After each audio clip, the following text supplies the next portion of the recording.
Assalamualaikum warahmatullahi wabarakatuh. Eh, Kami dari kelompok yang beranggotakan 4 orang, yang mana saya sendiri bernama Fatul Fahmi, kemudian ada 3 orang rekan saya yaitu Mawarni Lubis, Syaja Oktifani, dan juga Florentius Pancagati. Nah, di sini kami akan membahas tentang Convolutional Neural Network atau biasa disebut CNN, dan juga Generative Adversarial Network atau GAN, untuk memenuhi tugas uh, Artificial Intelligence yang diampu oleh dosen kita, Pak Sandi. Baiklah, materi pertama akan dibahas oleh rekan kami yaitu Mawarni Lubis. Kepada Mawar dipersilahkan.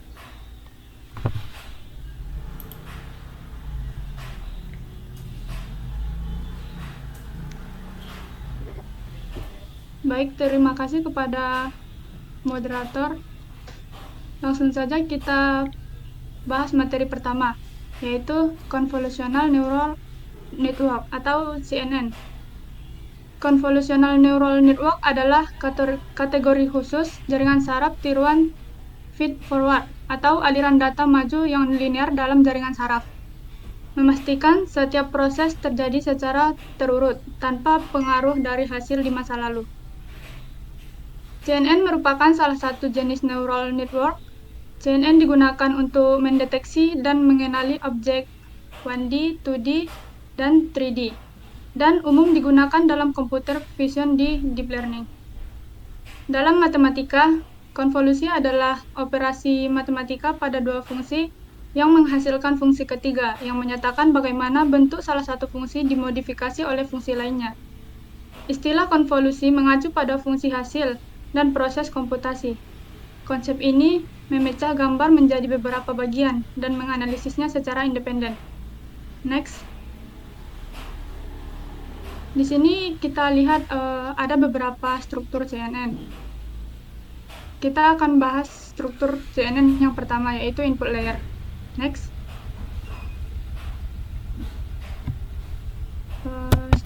Struktur CNN input layer. Lapisan input ini adalah lapisan tempat kita memberikan input ke model kita.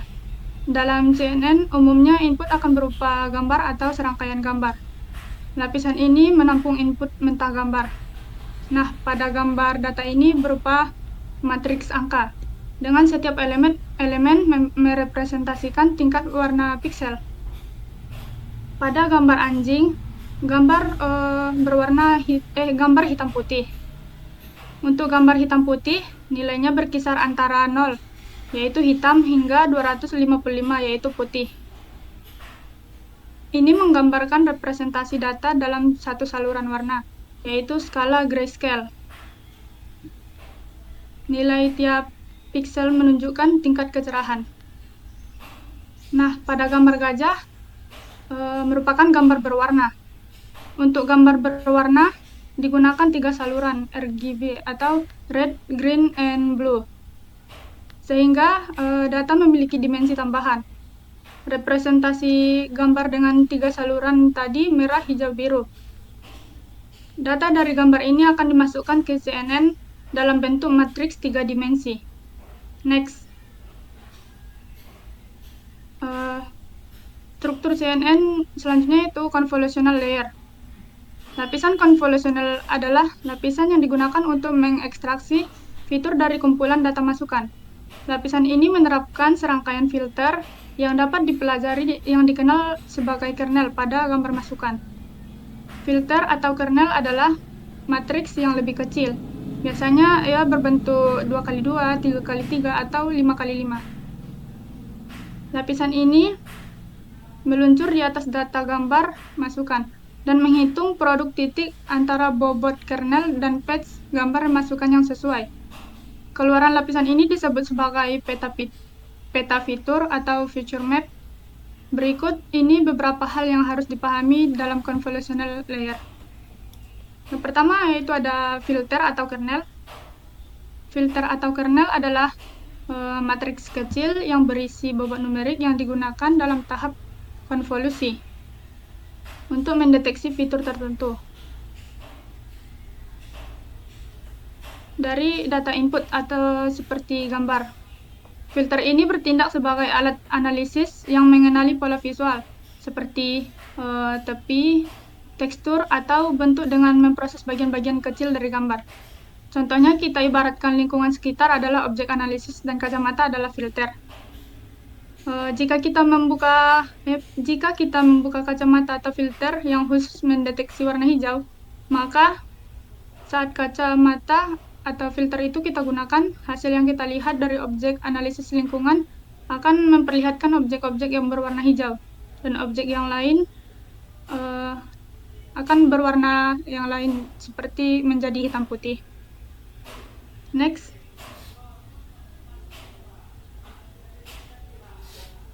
Struktur CNN convolutional layer. Pada gambar berikut, kita melihat pada gambar filter digunakan untuk memproses sebuah citra grayscale atau citra hitam putih seorang fotografer dengan kamera. Yang digunakan yang pertama yaitu filter smooth, menggunakan kernel dengan nilai yang rata, contohnya matriks 3x3 yang isinya semua angka 1, menghasilkan efek penghalusan pada gambar. Nah, pada gambar yang kedua yaitu menggunakan filter sharpen, menggunakan kernel dengan nilai tertentu, contoh matriks yang memiliki nilai negatif di sekitar pusat. Dia akan menghasilkan efek penajaman pada gambar karena ia merupakan filter sharpen. Next. Untuk filter edge, yaitu berfungsi untuk mendeteksi perubahan intensitas cahaya pada gambar yang biasanya menunjukkan tepi. Matriksnya yaitu bisa kita lihat 3x3 juga. Nah, filter ini menghitung perbedaan intensitas antara piksel pusat dan piksel tetangganya. Hasilnya, area yang memiliki perubahan intensitas signifikan atau tepinya akan nampak lebih terang, sementara area seragam akan gelap. Yang kedua ada gambar gradient filter yang digunakan untuk mendeteksi arah perubahan intensitas dalam gambar, baik ia secara horizontal maupun secara vertikal. Begitu juga dengan Sobel filter, yaitu varian dari filter gradient, tetapi ia lebih kuat dalam mendeteksi tepi karena memperhitungkan wake atau bobot yang lebih besar pada piksel pusat. Next.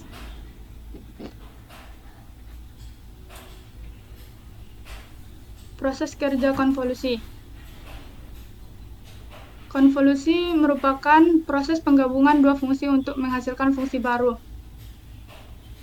Nah, pada gambar ini, filter berukuran 3x3 diterapkan pada sebuah matriks gambar berukuran lebih besar. Oke, penjelasan kami.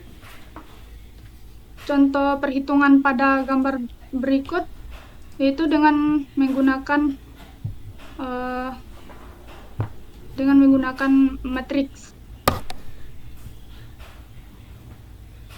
yaitu dengan pada gambar yang pertama yaitu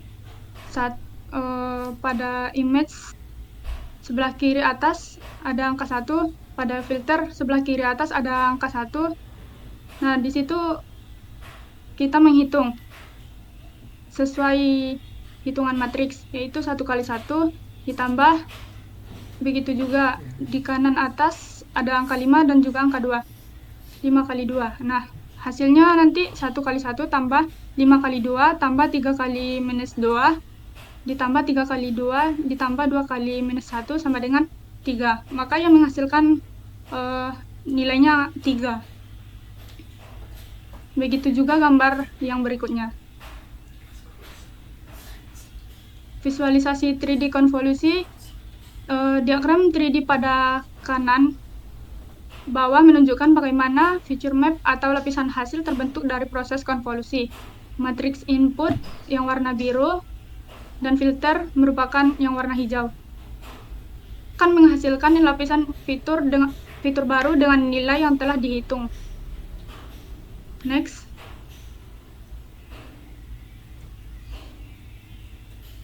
Nah, pada stride atau langkah, stride merupakan jumlah langkah pergeseran filter pada saat proses konvolusi. Kernel atau filter digeser ke kanan atau ke bawah sesuai nilai stride. Contohnya pada gambar stride 1 atau kiri, filter bergerak satu langkah pergeseran. Semua area input di cover tanpa ada elemen yang dilewati. Nah, hasilnya nanti feature mapnya akan memiliki ukuran yang relatif lebih besar karena filter menangkap lebih banyak detail. Yang pada gambar stride 2 yang di kanan, filter bergerak 2 langkah pergeseran melewati sebagian area input. Beberapa elemen pada matriks input dilewati juga. Nah, hasilnya nanti feature mapnya memiliki ukuran yang lebih kecil. Kalau stride 1 tadi, ukurannya relatif lebih besar. Kalau yang stride 2 lebih kecil karena filter menangkap informasi dengan cakupan yang lebih besar dari setiap langkah. Next. Materi padding. Padding adalah proses menambahkan baris atau kolom nilai tertentu, biasanya 0, di sekitar data input matriks sebelum melakukan operasi konvolusi. Dalam contoh pada gambar, padding dengan nilai 0 dilakukan di sekitar matriks asli. Matriks pada gambar, matriks awalnya terdiri dari nilai-nilai seperti 4, 5, 3 yang di tengahnya. Kemudian paddingnya adalah 1 dengan lebar di sekitar matriks, yaitu menghasilkan matriks yang diperluas. Jika dikonvolusikan, setelah padding diterapkan, filter atau kernel akan berjalan melalui matriks ini untuk menghasilkan hasil konvolusi. Nah, pada padding, kernel secara bergantian melibatkan bobotnya ke setiap bagian matriks, menghasilkan matriks output yang lebih kecil. Next.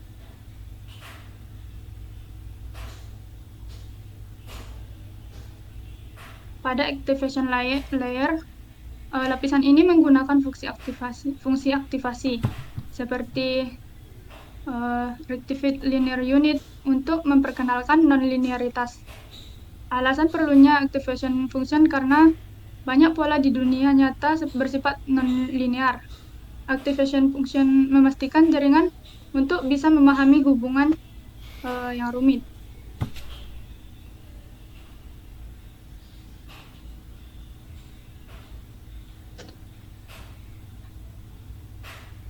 Langkah yang digunakan pada gambar yaitu dengan input matriks.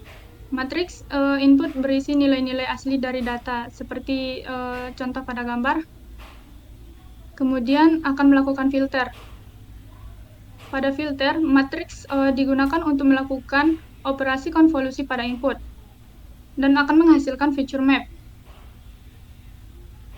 Kemudian dikonvolusikan dengan menggabungkan nilai-nilai dari input menggunakan filter, dan ia akan menghasilkan matriks baru. Kemudian langkah rectified linear unit, yaitu pada peta fitur melewati rectified linear unit untuk menghilangkan nilai negatif dan mempertahankan nilai positif.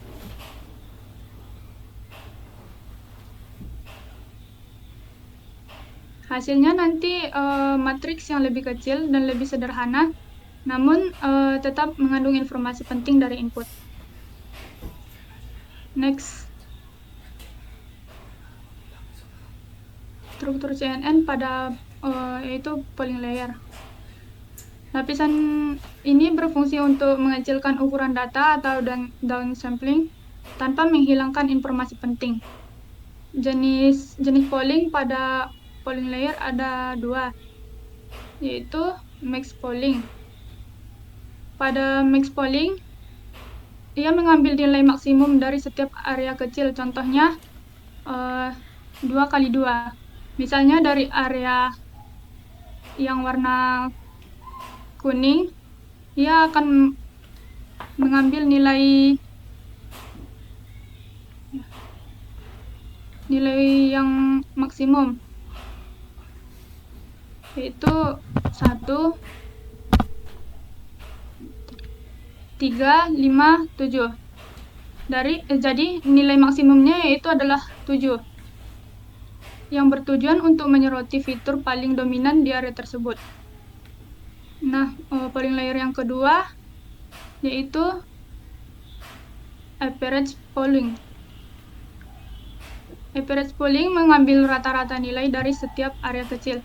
Misalnya, dari area 1, 3, 5, 7, rata-ratanya adalah 4. Kita ketahui rata-ratanya yaitu dari 1 ditambah 3, tambah 5, tambah 7. Kemudian kita bagi 4. Jadi hasil rata-ratanya adalah 4. Tujuannya itu untuk memberikan gambaran umum atau rata-rata di area tersebut. Next.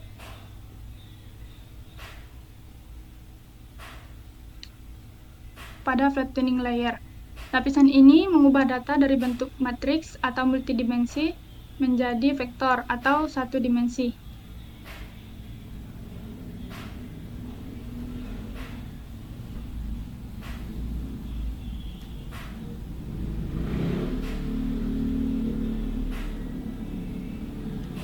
Kita akan menggunakan input image dulu pada gambar. Gambar ini biasanya berupa matriks multidimensi, di mana setiap nilai dalam matriks merepresentasikan intensitas piksel pada gambar.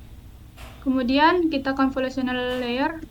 Untuk melakukan convolutional layer, yaitu dengan melakukan operasi matematika yang melibatkan perkalian antara filter atau kernel dengan bagian kecil dari gambar.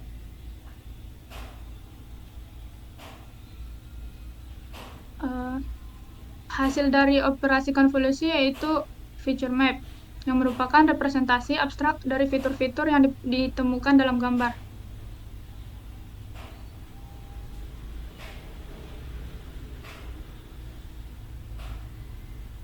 Next.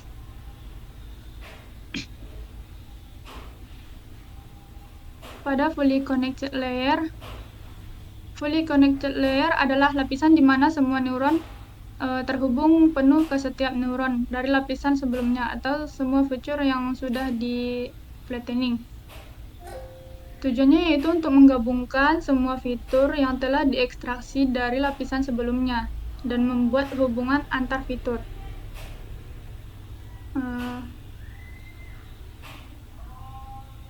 Fungsinya seperti pada slide, lapisan ini bertindak sebagai pengambil keputusan, mengidentifikasi apakah fitur-fitur yang dihasilkan menunjukkan objek tertentu.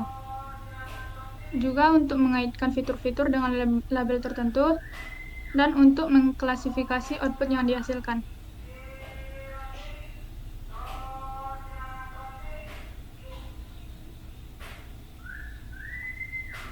Next.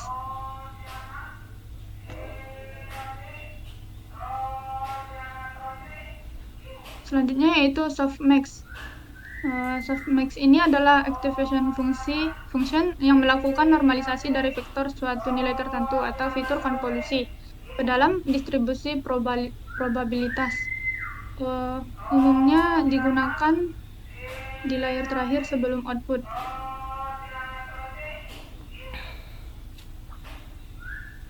Nah, cara kerja softmax yaitu berdasarkan rumus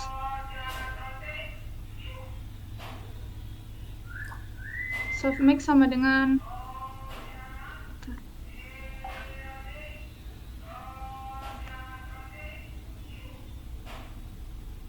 softmax atau Z dengan simbol ZJ sama dengan sigma E ZJ per sigma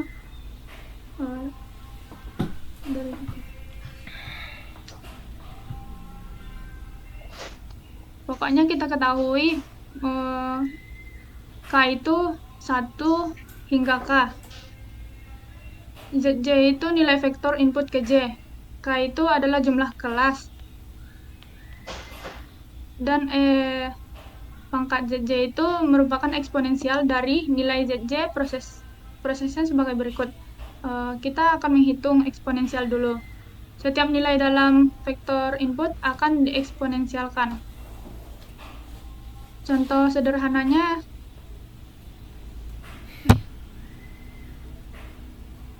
next.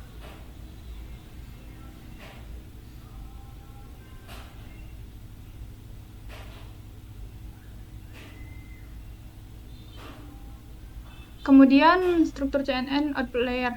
Output layer adalah lapisan terakhir yang memberikan hasil prediksi dari jaringan. Tujuannya untuk menyampaikan hasil akhir yang sesuai dengan tugas yang diinginkan.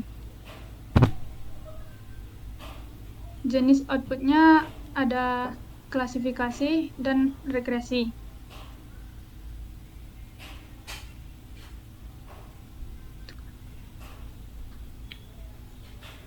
Pada klasifikasi, output berupa probabilitas untuk setiap kelas atau dihasilkan oleh softmax. Contoh untuk klasifikasi gambar kucing atau anjing, outputnya mungkin kucing 0,9, anjing 0,1. Kelas dengan probabilitas tertinggi atau kucing adalah prediksi akhir. Pada regresi, jika CNN digunakan untuk memprediksi nilai numerik atau misal suhu, outputnya berupa angka langsung tanpa softmax.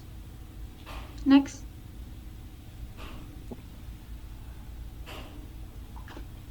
Nah, pada gambar terakhir ini merupakan gambar asli yang akan diproses oleh CNN. Dalam contoh ini, gambar berukuran 128 dikali 128 piksel dengan 3 saluran RGB. Di sini akan melakukan semua struktur yang tahapan tadi. Dari convolutional layer. Nah, lapisan ini melakukan operasi konvolusi pada gambar input yang melibatkan penggunaan filter atau kernel untuk mendeteksi fitur-fitur tertentu dalam gambar, seperti tepi, sudut, atau tekstur. Hasilnya yaitu seperti yang tadi, feature map, yang merupakan representasi abstrak dari fitur-fitur yang ditemukan dalam gambar. Kemudian ada pooling layer tadi. Lapisannya ini berfungsi untuk mengurangi dimensi dari feature map yang dihasilkan oleh convolutional layer. Tujuannya yaitu untuk mengurangi noise dan membuat model lebih tahan terhadap perubahan kecil pada posisi objek dalam gambar. Kemudian ada juga flatten layer.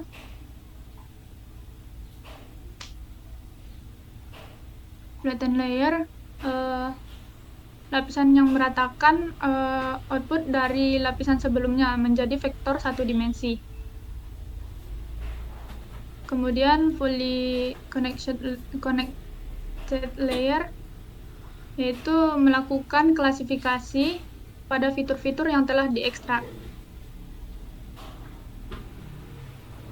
Hasil dari lapisan fully connected ini adalah probabilitas untuk setiap kelas yang memungkinkan. Dan ada juga output layer. Lapisan ini memberikan hasil akhir dari klasifikasi. Setiap nilai dalam output layer mewakili probabilitas bahwa input gambar termasuk dalam kelas tertentu. Nah, proses kerjanya seperti berikut. Gambar pada input melewati beberapa lapisan konvolusi dan polling untuk mengekstrak fitur-fitur yang semakin kompleks. Menghasilkan dari lapisan polling terakhir diratakan menjadi vektor. Vektor ini kemudian diproses oleh lapisan fully connected untuk menghasilkan skor untuk setiap kelas.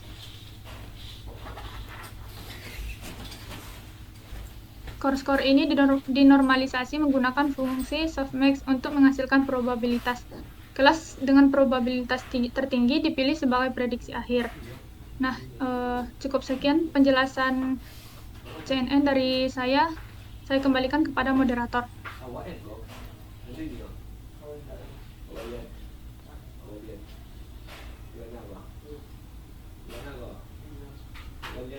Oke, untuk prakteknya tentang struktur CNN ini dilanjutkan oleh saya, Panca. Sebentar, saya share screen dulu.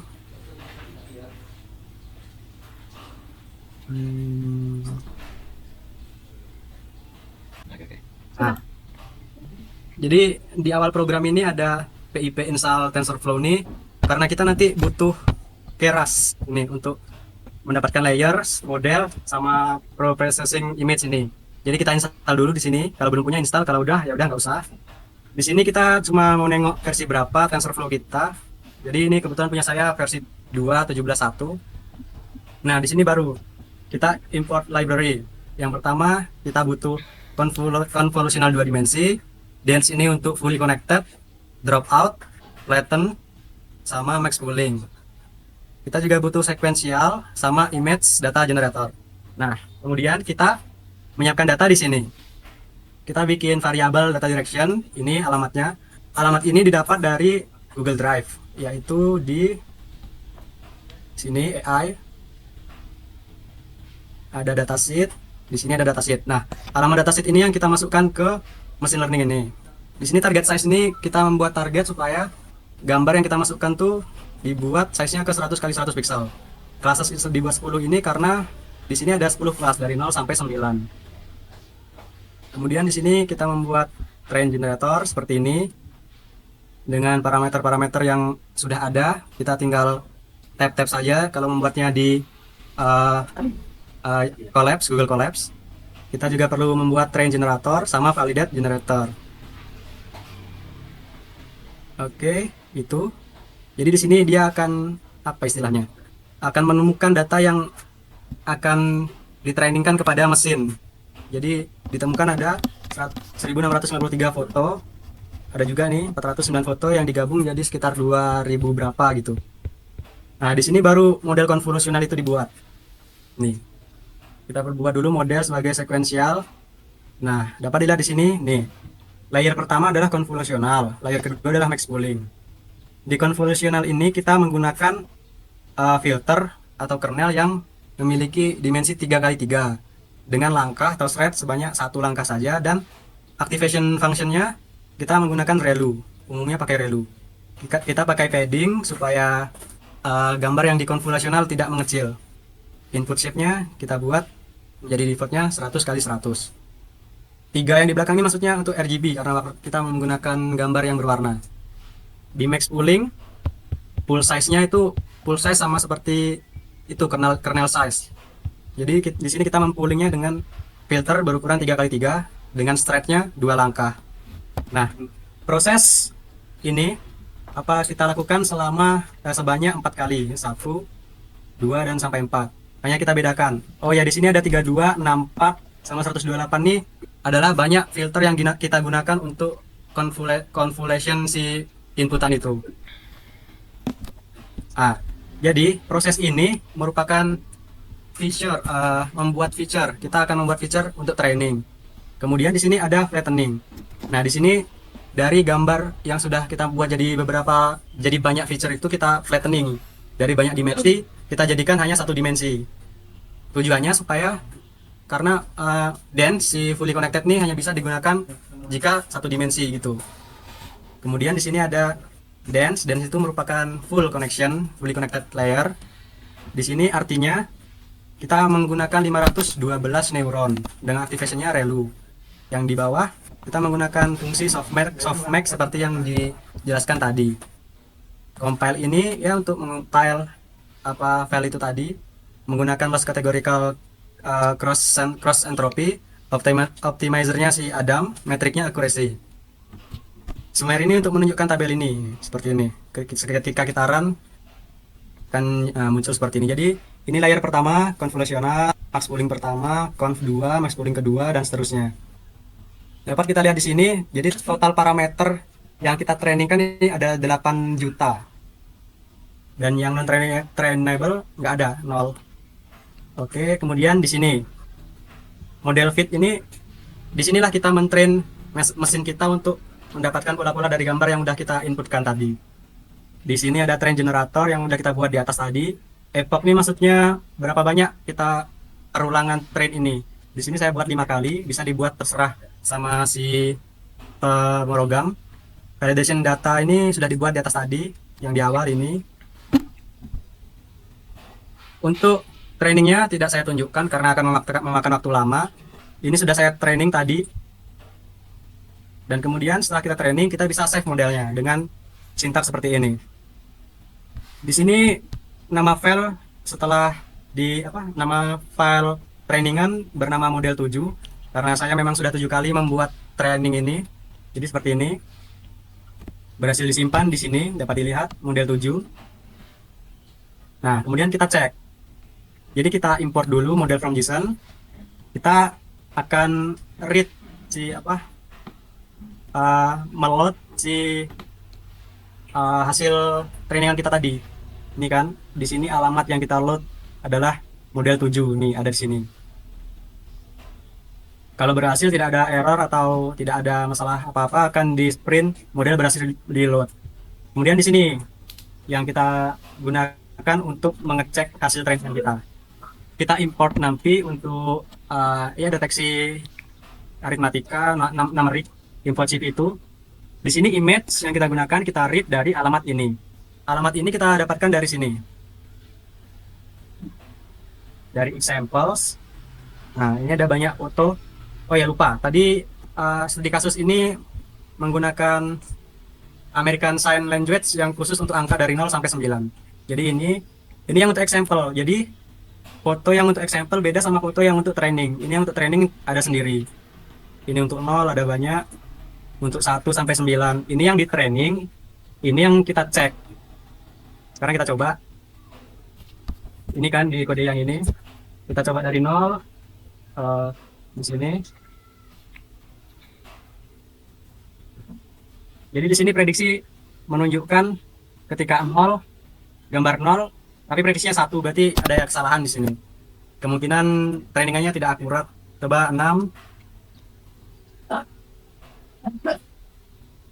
Mungkin karena belum di load ini ya.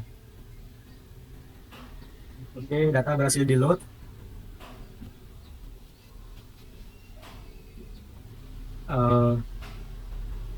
Sebentar.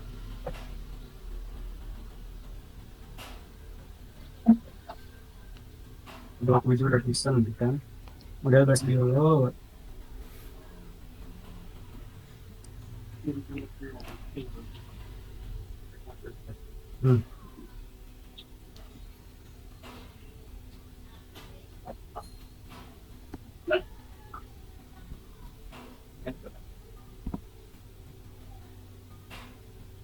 Image drive, my drive. Tadi sudah saya coba berhasil, kemungkinan ada error sedikit entah di bagian mananya. Datasheet examples, kita copy pathnya ke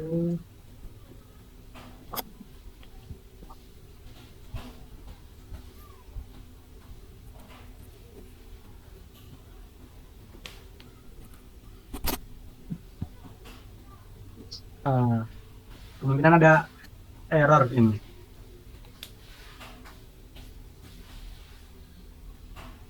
Mungkin Fami bisa dipotong nanti Fami. Ini mau train sebentar. Oke, aman-aman. Aman guys. Oke, tapi jadi intinya seperti itu di awal. Di sini ada kode evaluasi lagi. Itu kita gunakan untuk melihat berapa persentase akurasi apa mesin ini bisa mengenali data-data yang kita tes. Jadi di sini ada test generator, ada tes data yang dites. Data yang dites kita ambil dari sini, datasheet ASL testing di sini. dataset, testing. Ini ada banyak juga kelas dari 0 sampai 9, ada 10 kelas. Itu yang akan kita testing menggunakan algoritma ini. Jadi saat kita run, dia akan menunjukkan, bentar, prediksi model. Ya, jadi masalahnya benar. Kita harus men-training ulang mesin ini. Jadi biar saya training dulu sebentar. Biar nanti videonya bisa di-cut di bagian ini karena trainingnya lumayan lama. Jadi tadi ada sedikit error. Datanya minta di-train lagi ternyata. Sekarang udah kita train. Sekarang kita simpan, nama filenya kita ganti jadi model 8. Model berhasil disimpan, nanti keluar di sini. Bentar. Model 8, kenapa belum keluar?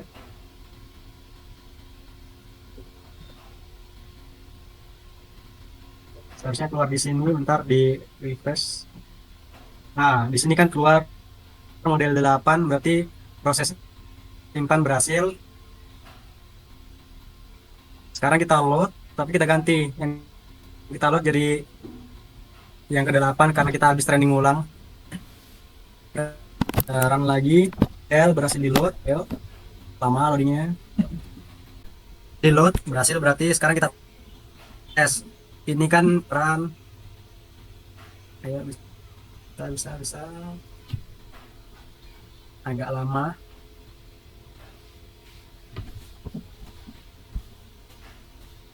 Run.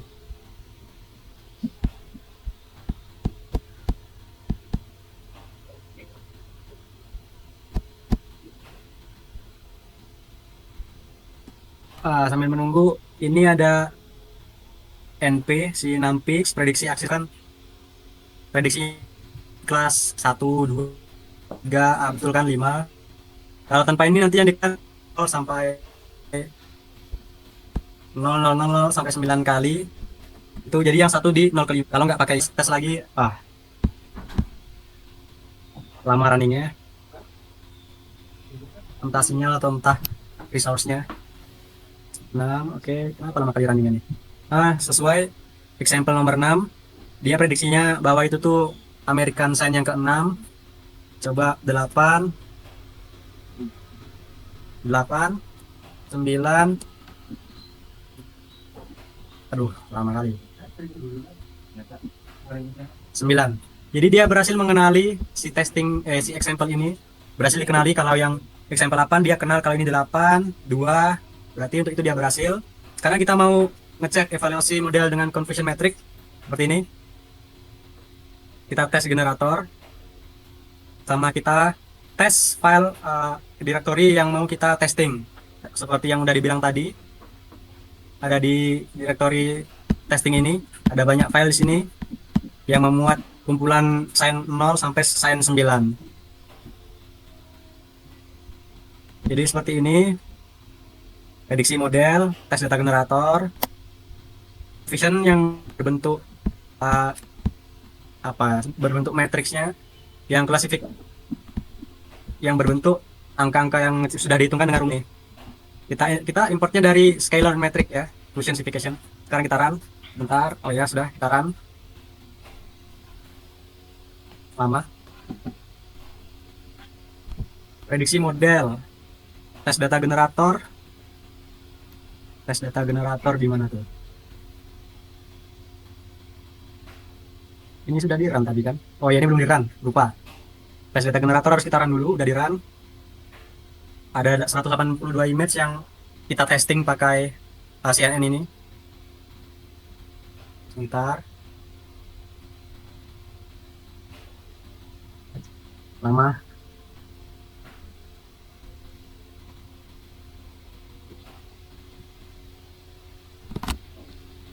Oke. 2, oke, ayo nambah 3. Biasanya cepat, entah kenapa sekarang jadi lama. 3 lagi. Nah, dapat dilihat di sini di kelas pertama, kelas 0. Di 0 dia betul 5 kali. Dia salah mengartikan 0 ini di 0, 1, 2, 3, 4, 4 sebanyak 2 kali, dia salah mengartikan 0 sebagai 5 sebanyak 13. Nah, begitu. Dia yang di kelas kedua yaitu 1, dia 6 kali betul. 10 kali salah memprediksikannya sebagai 2. Jadi begitu. Kelas 3 dia 1 kali betul, kecil kali akurasinya. Nah, jadi dapat kita lihat di sini dari data yang udah kita train ke mesin, terus kita ngetes dia pakai directory testing tadi, akurasinya cuma 0,19, sangat kecil.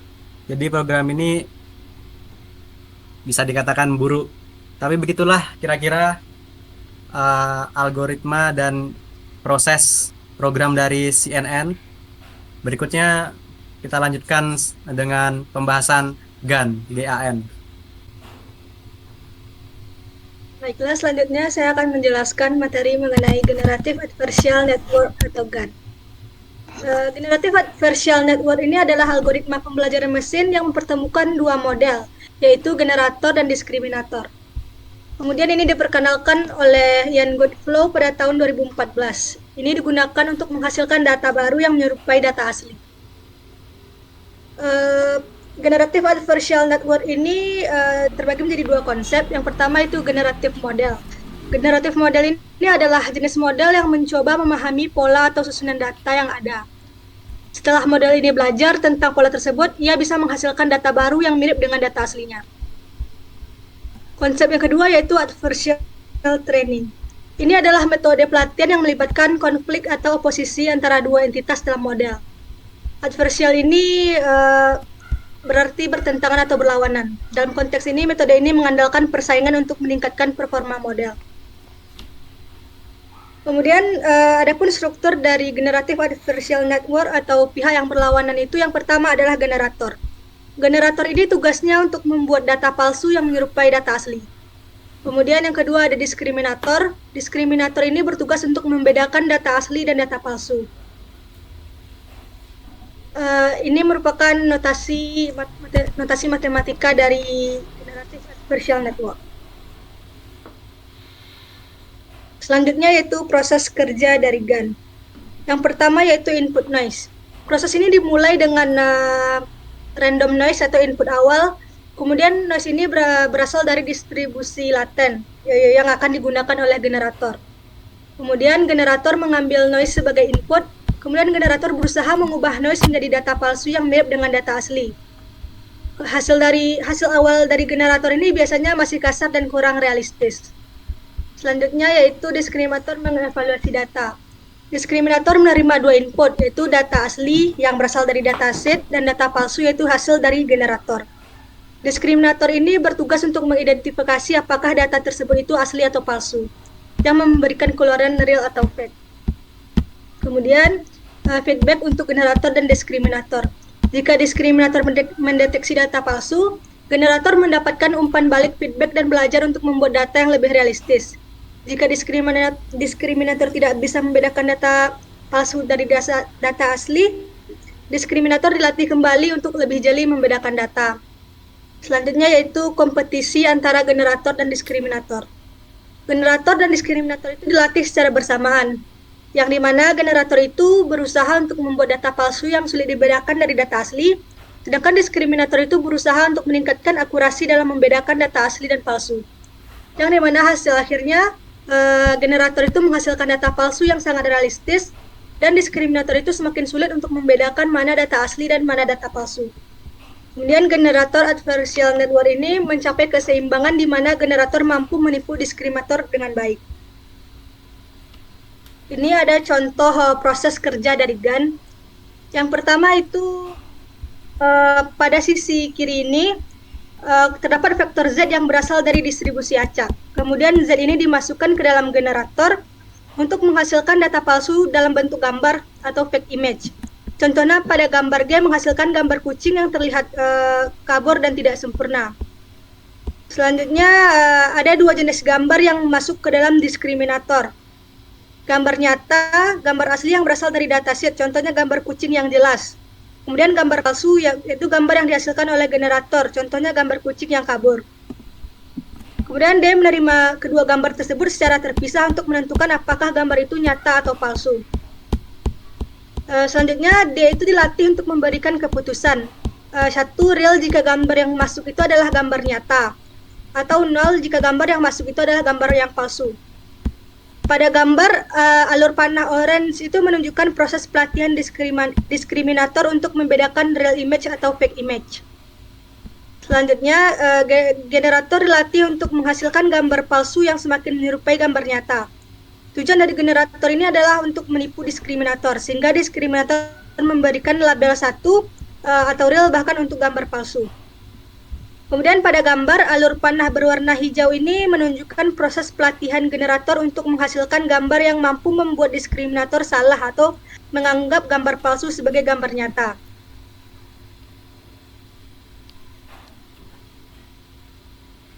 Selanjutnya yaitu algoritma dari Generative Adversarial Network.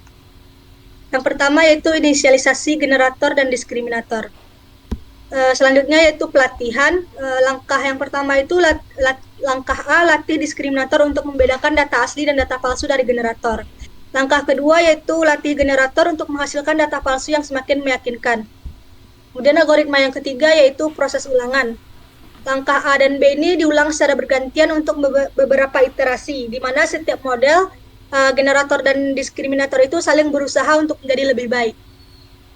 Yang keempat yaitu konvergensi. Pelatihan dilanjutkan hingga generator menghasilkan data yang sangat realistis dan diskriminator kesulitan untuk membedakan data palsu dari data asli.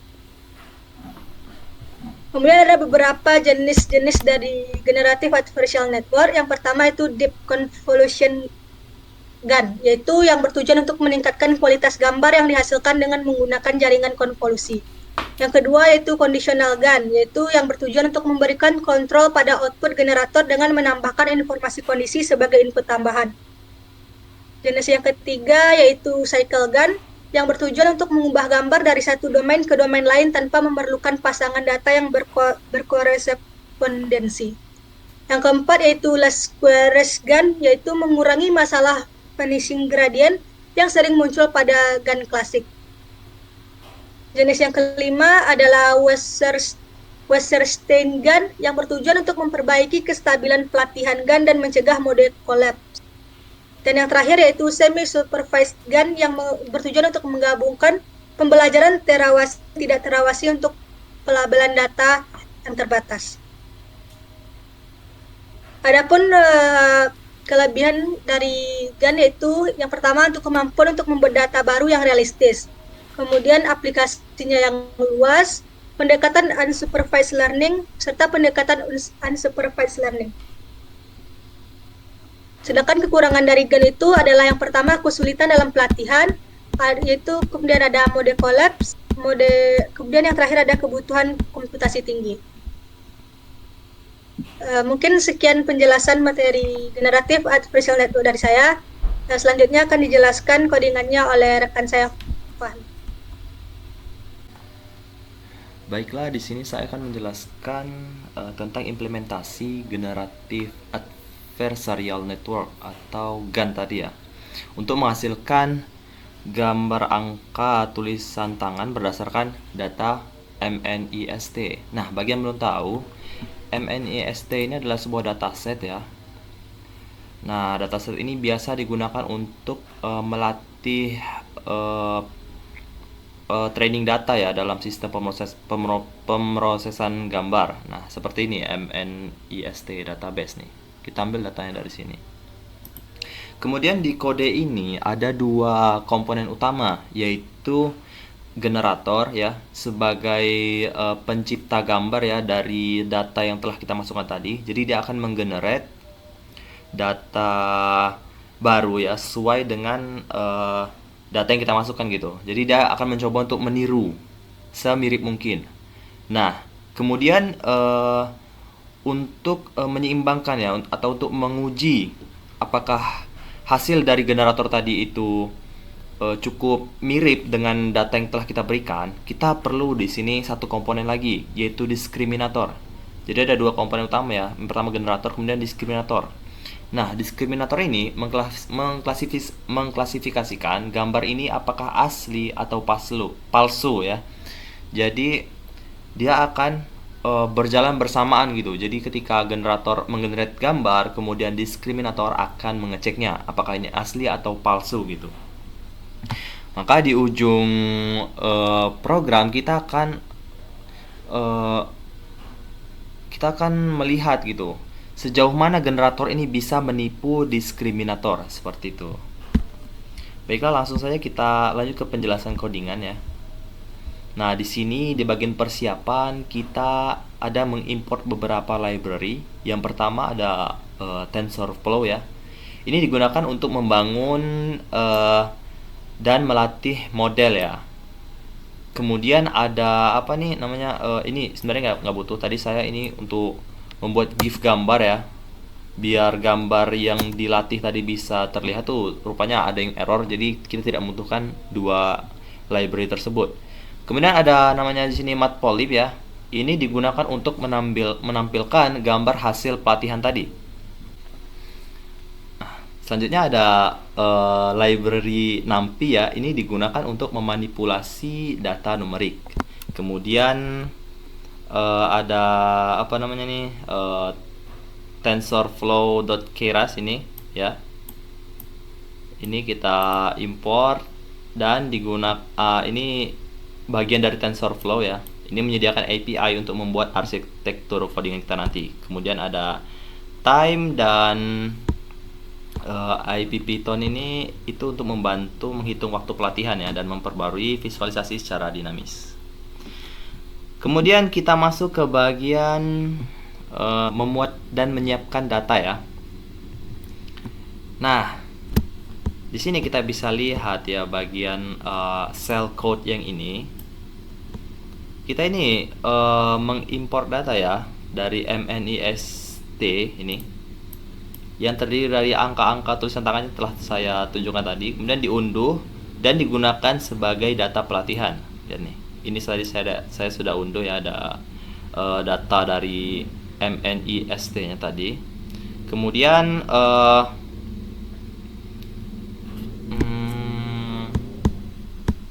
sebentar.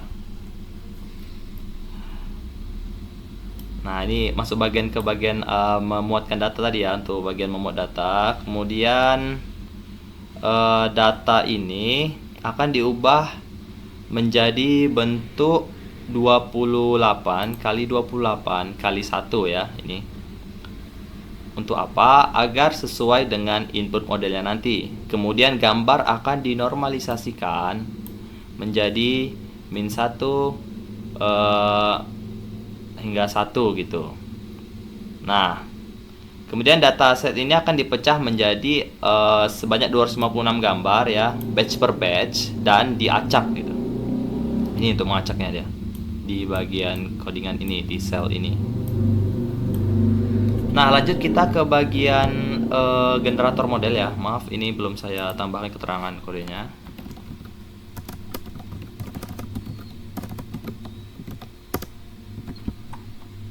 Oke. Nah, di bagian membuat generator model ini bertugas untuk membuat gambar ya, membuat gambar yang telah kita masukkan tadi dari dataset MNIST.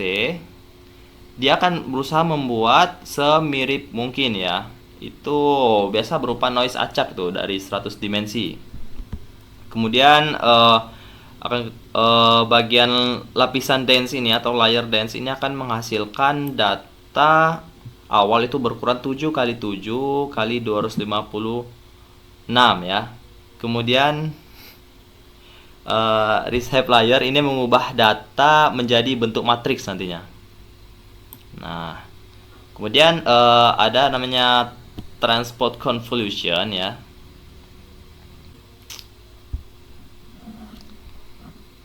Ini akan secara bertahap memperbesar ukuran gambar hingga mencapai 28 kali 28 kali 1 ya. Kemudian ada Lagrange ini untuk mencegah masalah gradien. Mati. Kemudian pada sel ini codingan ini akan menggenerate gambar yang belum dilatih ya.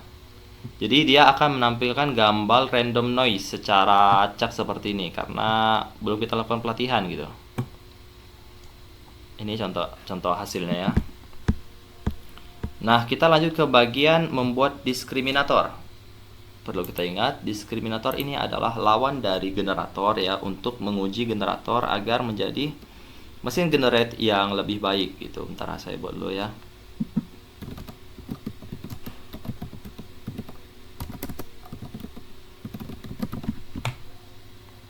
Nah,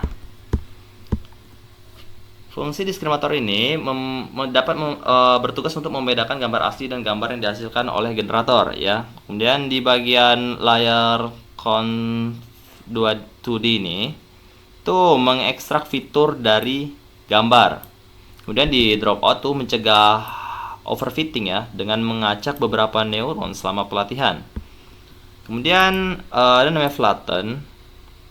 Ini mengubah data menjadi vektor satu dimensi. Kemudian ada dense layer, ini yang nantinya akan menghasilkan output berupa nilai tunggal, yaitu 0 dan 1 gitu ya. Nah, bukan 0 dan 1, tapi positif dan negatif gitu. Jadi positif untuk gambar yang asli dan negatif untuk gambar yang palsu. Oke, kita lanjut ke bagian membuat fungsi dari discriminator loss. Oke. Nah, ini fungsinya apa gitu kita membuat discriminator loss. Ini tuh mau mengukur sejauh mana discriminator ini bisa membedakan gambar yang asli dan gambar yang palsu atau gambar yang sudah digenerate oleh mesin kita tadi. Yaitu menggunakan label 1 untuk gambar asli dan 0 untuk gambar palsu ya. Kemudian kita membuat generator loss ini sama kita untuk menguji generator ya, mengukur kemampuan generator untuk menipu diskriminator sehingga gambar palsu itu tadi dapat diklasifikasikan sebagai gambar asli gitu. Mana tujuan kita emang seperti itu. Jadi ketika si diskriminator ini sudah tertipu dengan generator, maka tujuan kita telah tercapai gitu. Jadi nggak bisa si diskriminator ini terlalu pintar. Karena nantinya generator ini akan kalah dan tujuan kita tidak tercapai. Jadi harus si generator ini dia di ujungnya dia harus unggul dari diskriminator agar mencapai tujuan kita, yaitu dapat menggenerate gambar yang mirip dengan gambar yang asli sudah kita masukkan dari dataset tadi gitu. Nah, kemudian di sini kita menggunakan optimizer ya. Dari ADAM ini digunakan untuk memperbarui bobot model secara efisien, dan kita buat tingkat pembelajaran atau learning rate-nya itu dari 1E hingga 4 gitu. Nah, kemudian di bagian checkpoint ini akan menyimpan dan memulihkan model yang dapat membantu jika tugas pelatihan yang kita jalankan itu terganggu gitu. Jadi akan ada checkpoint di sini nanti. Oke, kita buatkan dulu teksnya. Checkpoint. Sudah. Nah, masuk ke bagian pengulangan dari berapa kali data ini digenerate ya. Ntar kita buat. Oke.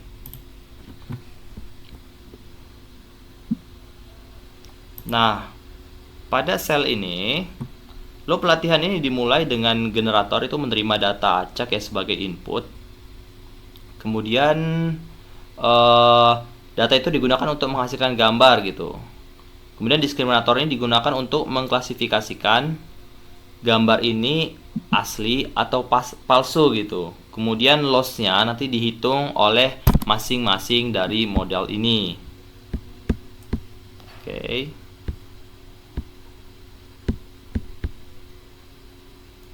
Dan data akan dilatih selama beberapa epoch. Di sini kita tetapkan dia akan dilatih selama 50 epoch. Berarti selama training data itu akan digenerate selama 50 kali. Nah, kemudian setiap epoch-nya ini generator itu akan membuat gambar baru, dan diskriminator terus ditingkatkan untuk mengevaluasi gambar tersebut gitu. Nah, kemudian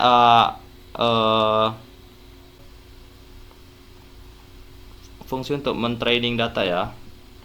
Ini adalah fungsi untuk mentraining data. Jadi setiap data nanti akan di training sesuai epoch yang kita tentukan tadi, yaitu 50 kali. Ini akan start dia, jadi akan menggenerator. Nah, jadi setiap dari satu gitu, kemudian tambah satu hingga 50 seperti itu. Nah, kita buat dulu di sini sebagai keterangan fungsi training. Oke. Nah, kemudian di bagian fungsi ini, di sini dia akan menggenerate dan menyimpan gambar sesuai dengan epoch yang kita tentukan tadi gitu. Dan gambar ini akan dibuat 4x4. Nah, kemudian dia akan disimpan gambarnya. Nah, masuk kita ke bagian sel untuk train datanya ya. Tadi ini sudah saya train dan waktunya cukup lama ya untuk mentraining data ini. Sebentar, ini kenapa hilang dia? Oke, nah ini dia. Nah, jadi setelah kita training, maka di penyimpanan kita akan muncul data-data atau gambar-gambar yang telah kita tentukan tadi epoch-nya, mulai dari epoch 1 hingga epoch 50. Nah, ini dia. Jadi kita bisa lihat ya dari image pertama. Nah, seperti penjelasan saya tadi, dia akan menggenerate noise yang masih buram gitu, karena di awal-awal dia masih generate yang pertama, karena untuk meniru gambar atau untuk meniru gambar, dia tidak bisa langsung dapat meniru gambar tersebut. Jadi dia butuh beberapa kali training untuk bisa sempurna dapat meniru gambar yang telah kita berikan. Kita bisa lihat dari image 1 ini seperti ini, dia masih belum jelas sekali. Kemudian image 2 atau epoch 2 dia bahkan menghitam, dia putih-putih sedikit saja. Dan juga epoch sekitar epoch 8. Nah, dia sudah mulai nampak ya. Sudah mulai kelihatan sesuai data yang telah kita inputkan tadi. Kita lanjut ke epoch 20, kita lihat. Nah, di bagian epoch 20 ini sudah makin kelihatan ya, sudah makin mulai mirip dengan data set yang telah kita berikan. Ini contoh data. Nah, ini data set yang telah kita berikan ya. Seperti ini. Jadi tujuan kita itu untuk membuat mesin tadi bisa menggenerate gambar semirip mungkin dengan ini. Nah, ini dia. Coba kita masuk ke bagian gambar 40.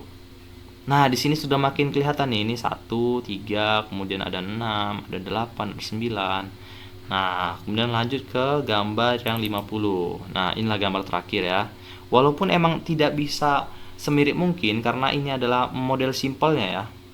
Jika ingin membuat mirip, bisa saja kita tinggal tambahin epoch-nya, tapi itu akan memakan waktu. Jadi karena untuk contoh saja, kita menggunakan 50 kali epoch saja gitu, agar dapat menjadi sampel ya untuk kita belajar gitu. Nah, seharusnya ketika kita mentraining data tadi, di sini ketika saya mentraining, situ keluar dia keterangan dari generatornya gitu. Jadi di setiap kali kita menghasilkan gambar atau menggenerate satu gambar, itu akan ada keterangan dari generator yang mengatakan bahwa gambar ini asli atau palsu gitu. Tapi di sini tidak bisa saya tampilkan, saya tidak tahu ini kenapa tidak saya tampilkan. Tapi ketika menggenerate tadi itu ada gitu. Nah, tahu teman-teman bisa coba sendiri ya, dan teman-teman lihat gitu. Karena kalau kita training sekarang, ini akan memakan waktu yang cukup lama gitu. Jadi ya mungkin teman-teman bisa coba sendiri di rumah. Sesuai dengan tadi, dia akan menghasilkan 50 epoch. Nah, kemudian ini checkpoint ya. Jadi ketika kita men-training data, dia akan men-checkpoint di sini, jadi tidak langsung hilang gitu. Bisa kita kembalikan datanya ketika kita terputus atau apa gitu. Nah, ini untuk apa ya, sel untuk menampilkan gambar. Nah, ini dia gambar terakhir yang dihasilkan oleh mesin training kita gitu, atau GAN ini atau nah itu. Ini ya hasil terakhir atau epoch ke-50 dari percobaan training data kita menggunakan metode generative adversarial network. Baiklah, mungkin itu saja yang dapat saya jelaskan kepada teman-teman sekalian. Demikian presentasi dari kami. Kurang dan lebihnya kami mohon maaf. Assalamualaikum warahmatullahi wabarakatuh. Nah, gitu. Oke teman-teman, thank you. Oke bro, dadah. Yowis. Mawar. Yowis. Dadah.